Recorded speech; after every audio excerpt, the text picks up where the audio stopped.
The Quran makes reference to other pre-Islamic Arab civilizations, and in its usual dismissive, derisive, and condescending tone talks about their destruction.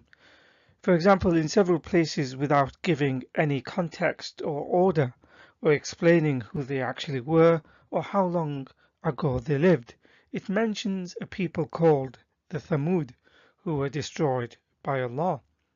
It is probably for good reason it does not contain too much information, because the little bit of cursory information it gives about them is all wrong, such as how they carved rocks to make houses out of them, that a prophet called Saleh came to warn them about their polytheistic practices.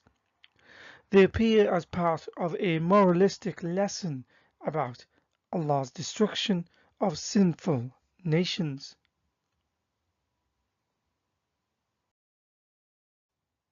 In order to understand a little bit more about them, commentaries need to be looked at. For Quran 7:73, it explains the people of Thamud demanded Saleh show them a miracle proving he was a prophet from God. The miracle they wanted him to perform was to be able to produce a living camel from a rock. Allah granted this to happen, yet the Thamud ended killing the camel, for which they were punished. Although many prophetic stories in the Quran are taken from the Bible, the story of Saleh, who came to a people called Thamud, along with the unusual story of a live camel made from a rock, is not one of them. In this source called Arabs, a 3,000-year history of peoples, it mentions the story of Thamud is found in pre-Islamic ancient Arabian poetry as a metaphor for the transience of all things. Unsurprisingly, dare it be said, but rather facetiously, it is a miracle in itself as to how some Muslims have made the story of a living camel being made from a rock as another one of those dubious Quranic scientific miracle claims. Apparently, the story is in conformity with modern science.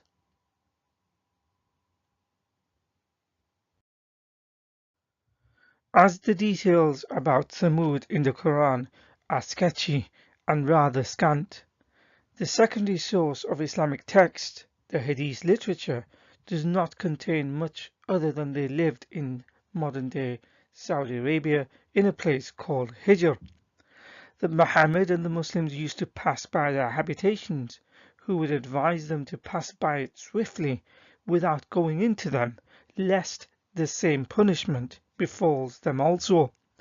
Please note quite clearly the Hadith mentions the name Thamud as the people who lived in a place called Hijr, the very same people who made houses out of rocks to live in. These are important points to remember, as it will become clear shortly. To get more information about Thamud, one cannot turn to the Quran or Hadith. Instead, external, historical, and archaeological sources need to be looked at. One of the earliest is in the Assyrian sources during the time of Sargon II, who reigned during the 8th century BC. The word Thamud appears inscribed at Dur Sharrukin. They seem to have been a very early tribal confederation in the northwestern region of the Arabian Peninsula. The name Thamud is also attested in later Greek and Roman sources. More information on this is provided in the book Arabia and the Arabs. The aforementioned dates are important because the Quran, Muhammad, and by extension, Muslims believed the Thamud were a people who dwelt in northern Saudi Arabia called Hijr, and they were the ones who had built houses carved from rock.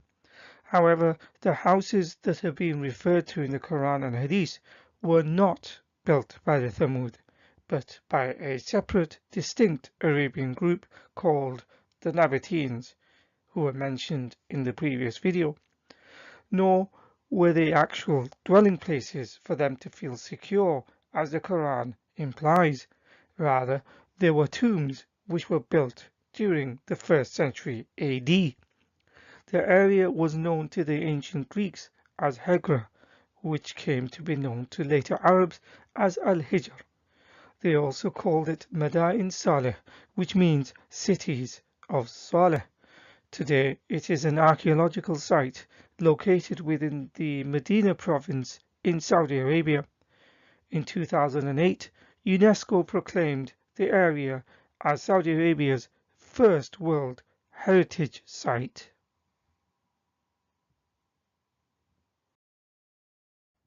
Here on the left, in a website called About Islam, it seeks to clarify the difference between the Thamud and the Nabateans because they are often confused as one of the same people. It says the people of Thamud were from the 4th century BC or possibly earlier, and the Nabateans came later, so quite clearly implying they are different and not the same people. Due to the conflation of Thamud and Nabateans, other Islamic sources, such as this one on the right called Sacred Footsteps, admits there is confusion, so uses the usual apologetics to say the Nabateans were not the only people to carve dwellings from rock, although no such evidence is provided to the contrary other than vacuous claims. Notice in the Hadith it quite clearly said it was the Thamud who built the rock buildings.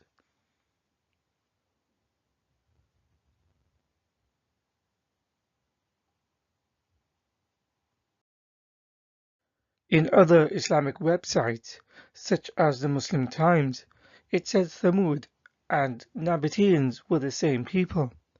Notice this is not because of the already cited evidence from historians and archaeologists, but because the Quran talks about an ancient people called the Thamud who built dwellings from rocks in Hijr, making people think, especially Muslims, just as Muhammad did, that the Thamud built these buildings.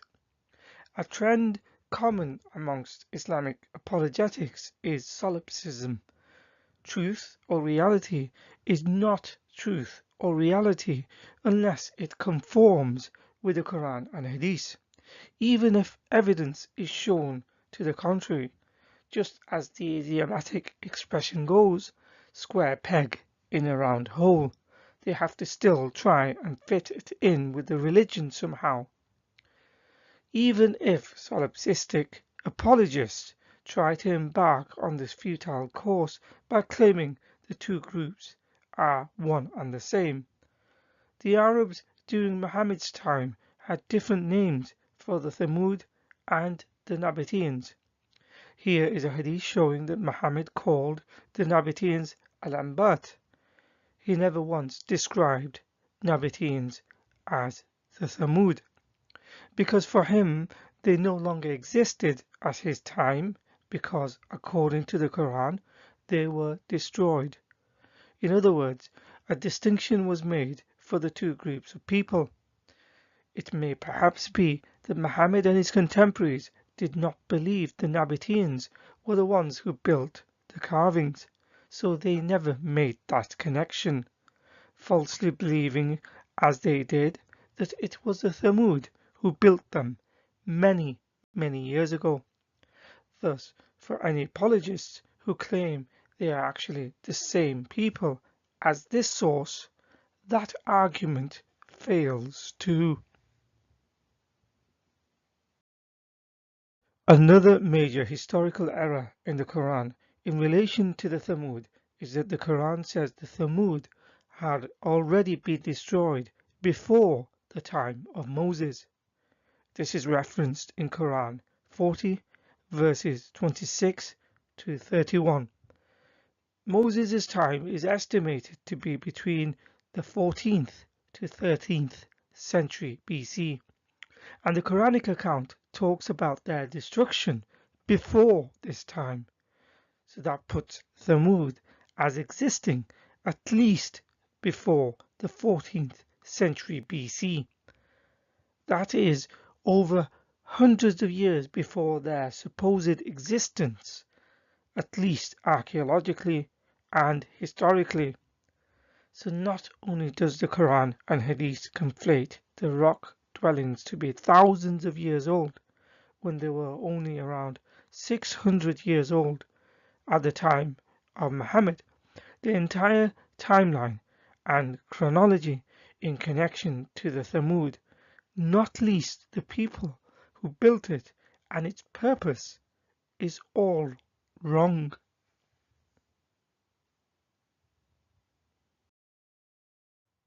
So in conclusion, the Quran conflates the Thamud with the Nabateans. However, these two groups were distinct people. The Thamud came much earlier and were not responsible for the carved dwellings that are found in Hijr, as the Quran and Hadith imply. Rather, this was done by the Nabateans. Further, the buildings are tombs, not houses or dwellings.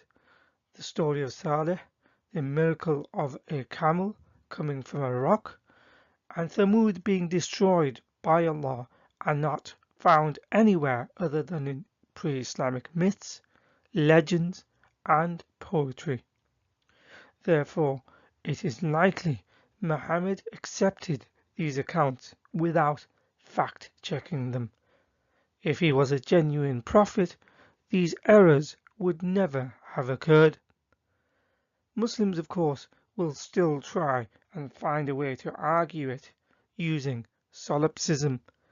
They have to try and make it work, and for them there is still no contradiction. In reality, this is only their statement power and confirmation bias. For them, whatever happens, their statement stands as true because it has to conform with the Quran and Hadith. It's in this simplicity wherein lies its flaws, a cognitive dissonance driven to promote harmony and coherence for their beliefs, in that they are correct because they say it is correct, regardless of what the actual evidence is.